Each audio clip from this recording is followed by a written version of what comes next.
Salam, it's Tarek with Making Sense of Islam. Inshallah, everyone is doing well. I get many questions about the Quran.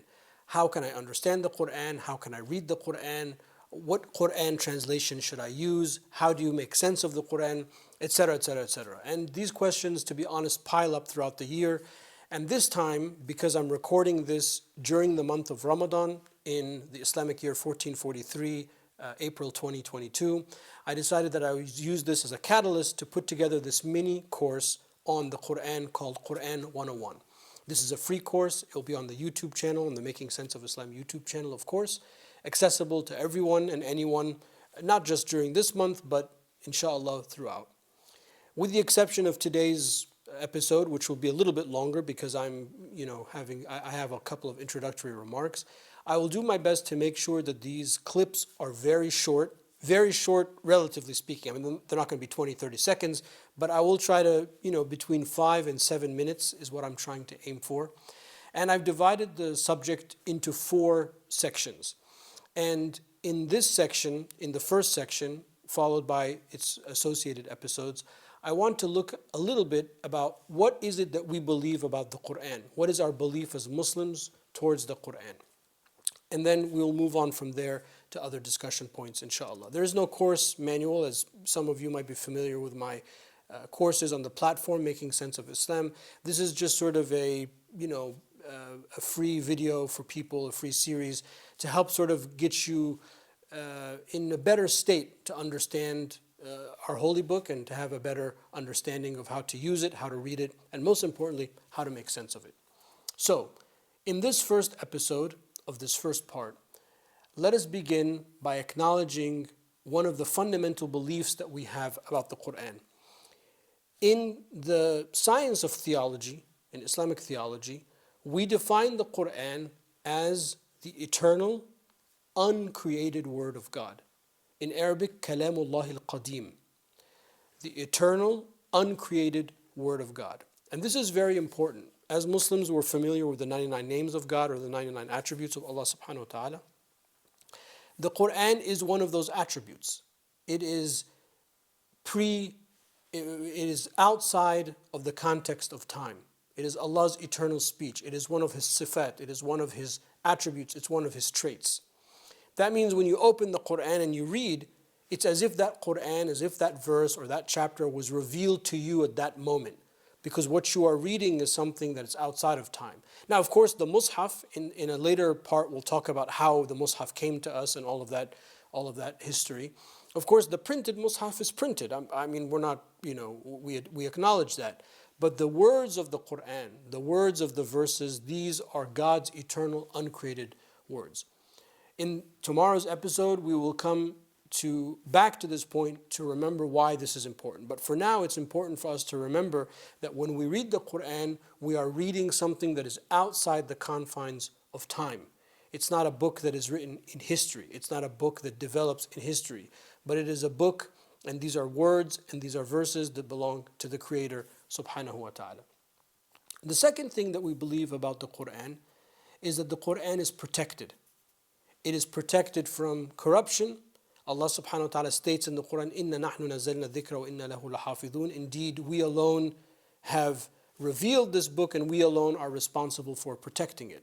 Now, it is protected through human agency. Muslims memorize it and have printed it and so on and so forth. But from the theological point of view, one of the things that we believe is that this book is protected.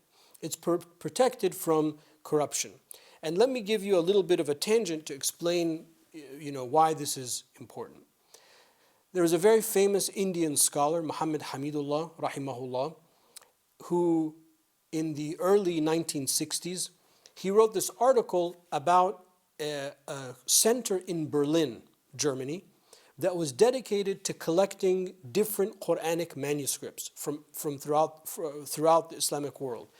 And they were not confined to time or region. So, they'll have a manuscript from the 1st century, a manuscript from the 6th century, a manuscript from the 9th century, a manuscript, found in the East, a manuscript found in the West. So they gathered all of these manuscripts to compare and to contrast. And what they found was, maybe for them astonishing, for us it's sort of like, well, that's what we've been saying all along, is that there was zero discrepancies between any of the manuscripts. Of course, there were scribal mistakes, people that would write the Quran by hand. Of course, human error, they make a mistake, and in the margin, they correct the mistake. Because we don't correct, like when we don't white out or we don't cross out, but rather we keep the mistake when you write like a manuscript or you're transcribing something in the pre-printing age.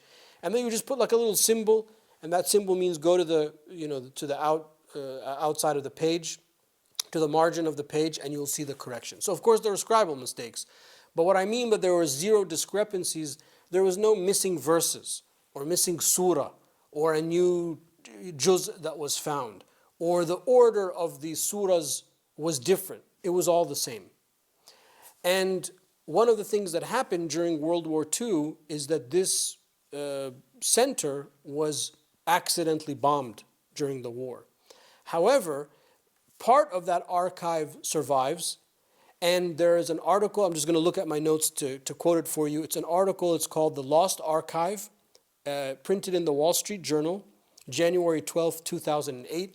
And apparently, while Muhammad Hamidullah was correct that it was bombed, apparently many of the manuscripts and the microfilm and the fiche or whatever they were using to preserve it at that time were preserved or were smuggled away, and I guess they're still out there somewhere. And hopefully somebody is listening to this can take this upon themselves to sort of dig deeper. The point is that not only have Western Orientalists come to this conclusion, but we know this not only because it's an article of our faith and our belief about the Quran, but also because the history has shown us there is no missing Quran, even amongst the Islamic sects, even amongst Sunnis and Shias. It's the same Quran, it's the same verses, it's the same order, etc. So one of our fundamental beliefs is that the Quran is protected. It's protected and it is preserved. And the third and final thing for this episode is that ultimately we believe that the book, the Quran, is a book of guidance. Every verse that we read, not just every verse, every word, every letter that we read is given to us, is preserved for us in order to guide us, in order to help us. It's like these little compass, every verse is like a little compass that directs you towards correct action, directs you towards correct belief, directs you towards correct conduct, directs you towards first principles, many of the things that we will sort of expand on inshallah in the coming episodes. But it's meant to be a book of guidance. Yes, there is history in it. Yes, there are moral lessons. Yes, there are legal injunctions, do this, don't do this. But at the end of the day, fundamentally, one of the meta principles of the Quran is it's a book of hidayah, a book of guidance. And every time we approach the Quran, we are trying to seek that guidance for ourselves. I'll leave it here for the first episode, and inshallah, be on the lookout for the next one. Take care. Assalamu alaikum.